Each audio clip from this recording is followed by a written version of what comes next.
근데 사실상 이 로딩도 언제 돼야 되냐면 백스윙 탑이 완성되기 전에 힙슬라이드에서 걸려야지, 걸어놓고 힙슬라이드를 하면 또 타이밍이 세퍼레이션 스트레치 때문에 그렇죠. 백스윙 라인을 지키면서 가다가 이 동작에 의해서 걸리는 거지, 걸어놓고 이렇게 하려고 하면 뭔가 타이밍이 약간의 양방향으로 움직이기에 타이밍을 맞추기 상당히 어려울 수도 있다는 거죠. 임팩트, 그러니까 다운스윙에서 클럽 헤드가 끌려오는 거를 레그라고 좀 이해를 하시면 좋을 것 같고, 여기서 스윙어 패턴으로 양팔이 수동적으로 놓고 몸의 움직임이나 라인을 지킬 때 손의 움직임에서 클럽 헤드가 이렇게 끌려오는 거를 드래그라고 좀 정의를 하셔도 괜찮을 것 같아요. 드래그가 끌려오는 거잖아요.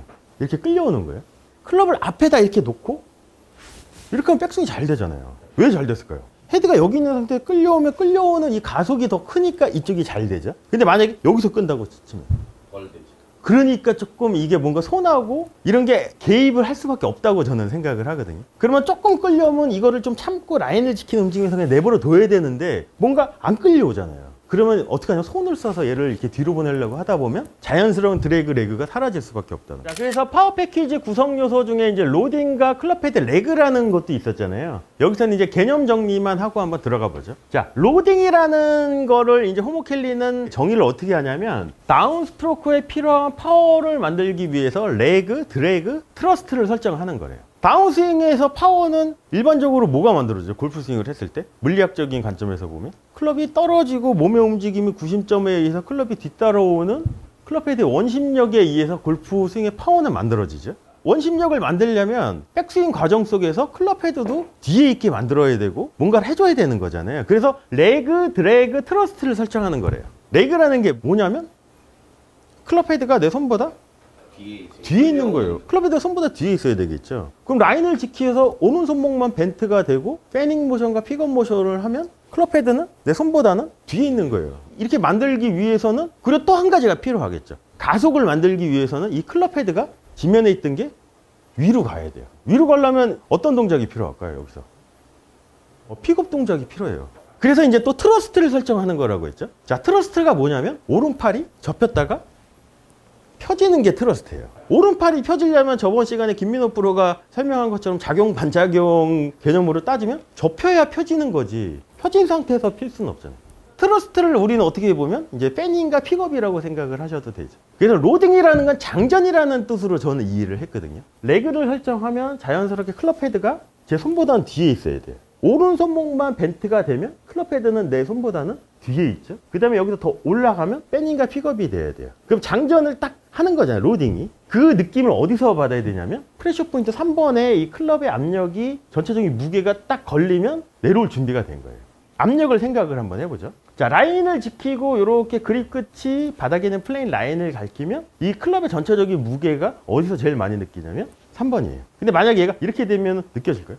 그리고 얘가 이렇게 되면 더 느껴지지만 이것도 어떻게 보면 잘못된 거예요. 그래서 로딩이라는 거를 어떻게 이해하시냐면 그 백스윙을 해서 다운스윙을 할 때 라인을 지키면서 프레셔 포인트 3번의 압력이 느껴지면서 이 그립의 끝이 바닥에 있는 라인만 가리키면 장전은 끝난 거예요. 그럼 장전이 끝났으면 이제 우리 총을 쏴야 되겠죠. 그게 뭐냐면 이 라인을 지키면서 다운스윙을 하면서 이거를 로딩이라고 이해하시면 될 것 같아요. 자, 그래서 제가 이제 골핑 머신을 오래 공부를 해보니까 골핑 머신은 이제 사람이 있고 클럽이 있잖아요. 제가 볼 땐 이 클럽의 관점에서 많은 거를 좀 푼 것 같아요. 그래서 이제 로딩도 결국은 여기 압력만 걸리면 끝나는 거예요.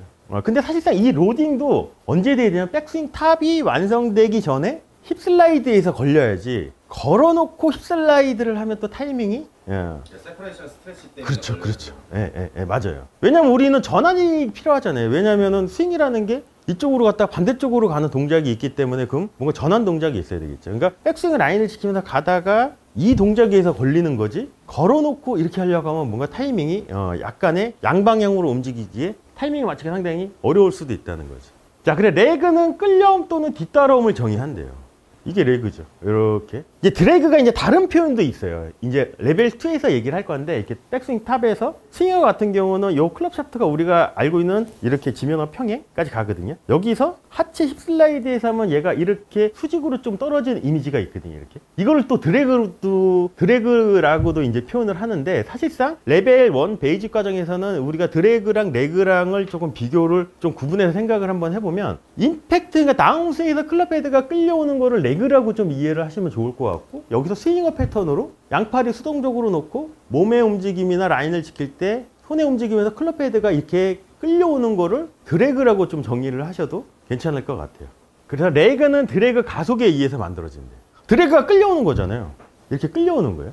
클럽을 앞에다 이렇게 놓고 이렇게 하면 백스윙이 잘 되잖아요. 왜 잘 됐을까요? 헤드가 여기 있는 상태에 끌려오면 끌려오는 이 가속이 더 크니까 이쪽이 잘 되죠. 근데 만약에 여기서 끈다고 치면 벌되지. 그러니까 조금 이게 뭔가 손하고 이런 게 개입을 할 수밖에 없다고 저는 생각을 하거든요. 그러면 조금 끌려오면 이거를 좀 참고 라인을 지키는 움직임에서 그냥 내버려 둬야 되는데 뭔가 안 끌려오잖아요. 그러면 어떻게 하냐, 손을 써서 얘를 이렇게 뒤로 보내려고 하다 보면 자연스러운 드래그 레그가 사라질 수밖에 없다는 거죠. 그래서 스윙어는 드래그가 필요하대요. 스윙어 패턴으로 임팩트 픽스에서 시작을 하는 게 이렇게 가운데로 들어오면 그때부터는 약간 드래그가 필요하지만, 히터 패턴은 스윙 시작을 여기서 하고 얘가 틀어진 거니까 클럽 헤드가 손보다는 뒤에 있는 상태인 거잖아요. 그러니까 드래그가 필요 없을 수도 있죠. 자, 그럼 드래그가 필요 없는 상태에서 백스윙을 하려면 어떻게 해야 될까요? 여기서 이렇게 틀어놨어요. 그러니까 오른팔이 좀 능동적으로 개입을 해서 페닝과 픽업을 좀 해줘야 히터 패턴한테는 훨씬 더 유리할 수도 있겠죠. 자, 그래서 클럽 헤드 레그는 결국은 클럽 헤드가 손보다 뒤에 있는 거죠. 그래서 정의를 어떻게 내리냐면 안정적이고 고른 가속을 촉진하여 신뢰할 수 있는 거리를 제어한대요. 이거를 우리가 이제 좀 유추해 볼 수 있는 게 어디냐면, 트랙맨에서 LPGA하고 PGA 평균 데이터 값을 보여주죠. 그럼 피칭부터 3번 아이언까지 혹시 클럽 스피드 변화량 보셨나요? 투어 프로들 얼마큼씩 증가하는지 2마일씩 증가해요. 희한해요. 피칭부터 3번으로 갈 때 2마일, 2마일, 2마일 이렇게 증가를 해요. 왜 그렇게 증가를 할까요? 길이 때문에 그래요. 그럼 사실상 몸의 움직임은 피칭을 치나 3번을 치나 비슷할 수도 있다는 거거든요. 근데 클럽이 길어지고 여기서 길어지면 여기서 떨어지고 얘를 임팩트 위치까지 가려면 스탠스가 넓어지고 플랫해질수록 이 몸의 움직임이 많아야 되니까 이제 이거를 내가 몸을 더 많이 썼다고 생각을 할 수도 있는데, 사실상은 원심력, 구심력이라는 게 이거잖아요. 제가 얘를 돌려요. 그러면 얘는 항상 제가 돌리는 속도에 일정한 속도로 이렇게 가죠. 그럼 얘가 이렇게 짧으면 돌리는 속도가 이렇게 하면 속도의 변화가 있고, 얘가 만약에 길다고 치고 이렇게 돌리면 그러면 얘 속도는 어떨까요? 길거나 느리거나 얘 속도는 사실상은 똑같아요. 근데 이제 체감상 얘가 짧아지면 빨라 보이는 거고 길면 더 느려 보이는 거예요. 이 손의 움직임이 결국은 우리가 구심력일 수도 있겠죠. 얘는 구심력, 얘는 원심력이니까. 그러면 구심력은 그렇게 길이에 따라서도 그렇게 크게 변화가 없는 게 맞는 걸 수도 있다는 거죠. 그래서 거리 차이가 나는 것도 뭐냐면, 클럽별로 반인치씩 길어지고 로프트가 4도씩 차이가 나니까 거리도 일정한 이렇게 갭 차이가 나죠. 왜 아마추어들은 7번을 치나 5번을 치나 6번을 치나 거리가 비슷할까요? 자, 7번은 연습을 많이 했어. 그래서 어느 정도 뭐 한 130이 가요. 근데 5번을 이제 딱 연습할 거야. 그럼 아마추어들도 알고 있잖아요. 학생들도 7번보다 5번이 더 많이 나가야 된다는 사실을. 그럼 어떻게 받아들일까요? 처음에 이 원심력과 구심력을 잘 이해 못 하시는 분들은 더 세게 쳐야 된다고 생각을 해요. 그러니까 이 구심력을 7번보다 더 많이 쓰려고 노력을 하겠죠. 그렇게만 하면 되는데, 사실상 아마추어 입장에서는 원심력, 구심력보다 내려올 때 팔이나 손을 더 세게 이렇게 하는 게 더 파워를 낸다고 착각할 수도 있겠죠. 그렇죠.